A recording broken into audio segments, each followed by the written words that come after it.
Civil protection and the Italian army were using a helicopter to check the instrument on the summit and the flanks of the Mount Stromboli, the island in the Mediterranean Sea in the southern Italy.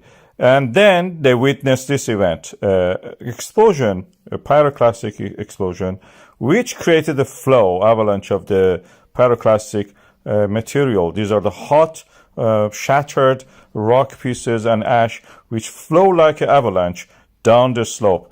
And the result is this event. We see it now here, moving toward the Ionian Sea, that part of the Mediterranean Sea which is adjacent to the Sicily and the mainland Italy. From a distance, of course, it looks beautiful. You can have beautiful sunset, take nice, views of this.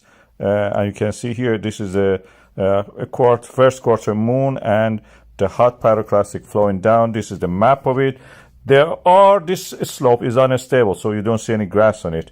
That's the reason. This shows that the resurfacing of this mountain is all the time happening on that side. It's a nice thing to view, but not a nice place to work if you have to go there and do it. From down in the village that you can see here, it looks spectacular, beautiful, threatening in a way, and it creates sulfur clouds, which can also make the, travel a distance, like what Mount Etna did recently. Stromboli also do the same. In this region is dotted with the volcanoes. You can see Stromboli itself is just a little island. This is due to the African plate undergoing subduction on the Italian plate. Is the oceanic plate going down, is rich in water because it has been in the ocean, full of water, and then comes back and explodes. Because the parent magma, as we said, comes from a water-rich oceanic crust.